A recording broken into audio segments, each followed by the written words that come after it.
इदं तीर्थं भ्रमन्ति तमसा जना आत्मतीर्थं न जानन्ति कथं मोक्षवरानने। भगवान सदाशिव कहते हैं मैया पार्वती से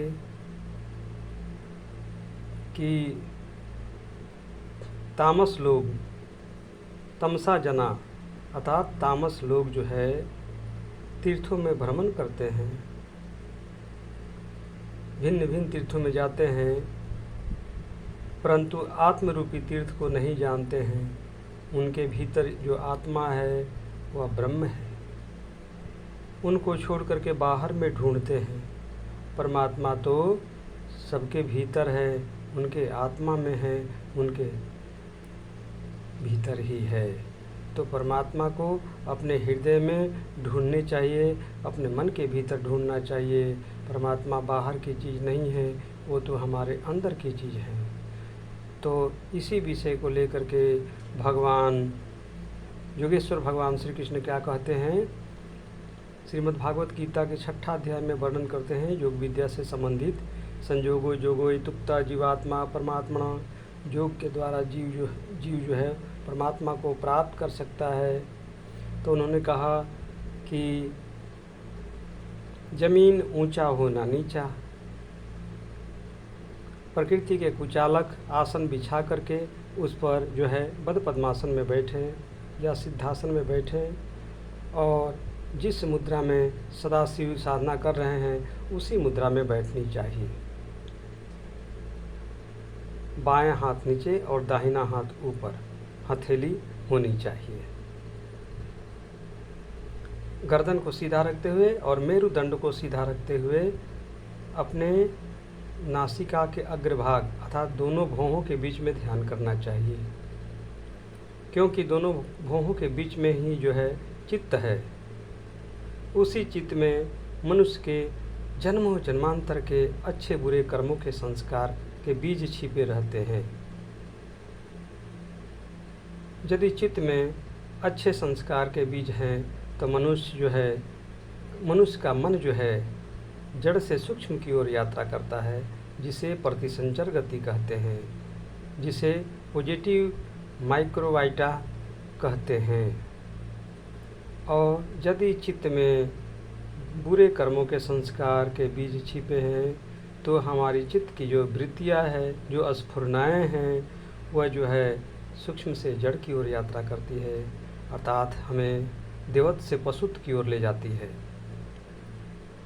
तो ये दोनों जो गति है, तो जो देवत्व से पशुत्व की ओर जो गति है इसे बोलते हैं संचर गति, अर्थात नेगेटिव माइक्रोवाइटा प्रवाह,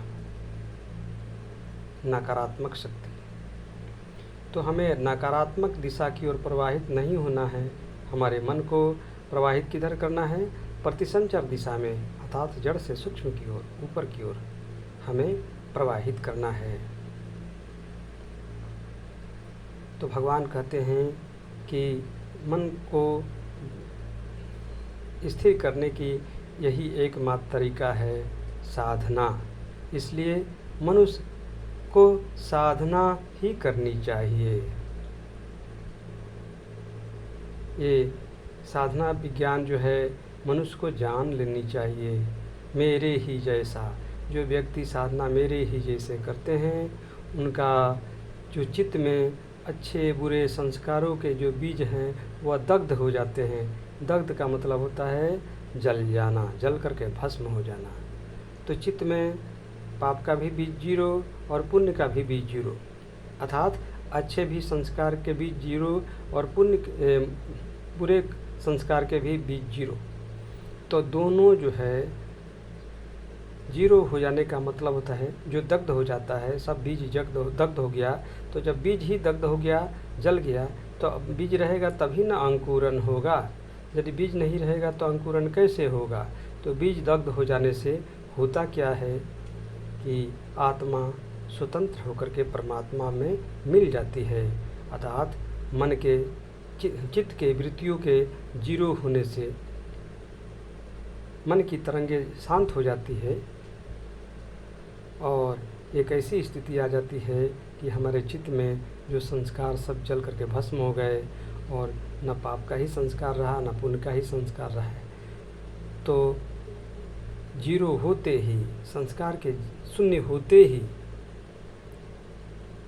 आत्मा को मौका मिल जाता है और आत्मा स्वतंत्र होकर के परमात्मा में मिल जाती है। तो आत्मा और परमात्मा का जो मिलन होता है इसी को बोलते हैं निर्विकल्प समाधि। अर्थात जीव जो है शिव को प्राप्त कर लेता है। तो जीव को जब शिव को प्राप्त कर लेता है तो उसे बोलते हैं मोक्ष की प्राप्ति। तो मोक्ष की प्राप्ति का मतलब होता है उनका तीसरा नयन खुल गया, दिव्य दृष्टि खुल गई। और दिव्य दृष्टि से क्या देखते हैं तो वह पारदर्शी हो जाते हैं। पारदर्शी का मतलब होता है जो चीज़ें हम दोनों आँखों से देखते थे वो बाहरी जगत को देखते थे, लेकिन जब तीसरी नेत्र खुल जाती है तो हम अंतर जगत को देखते हैं, पारलौकिक जगत को देखते हैं। मैं कौन हूँ यह मालूम हो जाता है। तो मैं आत्मा हूँ, मैं शरीर नहीं हूँ। और मैं कौन हूँ? मैं ब्रह्म हूँ। तो इसका एक सूत्र है, ईश्वर एक हैं, हम एक हैं, इसलिए हम भी वही हैं। तो जब तीनों गुण को उल्लंघन कर जाते हैं, जब अच्छे और बुरे, जब दोनों संस्कार जीरो हो जाते हैं तो तीनों गुण उल्लंघन कर जाते हैं, तीनों गुणों के बंधनों से मुक्त हो जाते हैं, तो हम निर्गुण अवस्था को प्राप्त करते हैं। और निर्गुण अवस्था को प्राप्त करने का मतलब ही है मोक्ष की प्राप्ति। तब आत्मोक्षार्थ जगत हिताय च, जब आत्मा को मोक्ष की प्राप्ति होती है तो जीव शिव में मिल जाता है और शिव ही बन जाता है। तो शिव का मतलब होता है कल्याण करने वाला, इसलिए वह व्यक्ति भी जगत गुरु हो जाता है। जगत त्रिगुणात्मक है और तीनों गुणों से जो परे हो जाता है वही जगत गुरु कहलाता है। इसलिए तीनों गुणों को वह तत्व ज्ञान से जान जाता है और अपने मन को तीनों गुणों से ऊपर उठा लेता है। इसलिए तीनों गुणों को उठाने के बाद जो मन की प्राप्ति होती है उसी मन का नाम है भूमा मन, अर्थात वो पराविज्ञान में प्रवेश कर जाता है।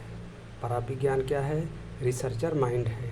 वह एक वैज्ञानिक भी बन सकता है, वह रिसर्चर यानी ऋषि बन जाता है। और ऐसे ऋषि को ही तत्वदर्शी कहते हैं या तत्वज्ञानी कहते हैं। ऐसे प्रबुद्ध मार्गदर्शक लोग होते हैं जो जगत में कल्याण करते हैं।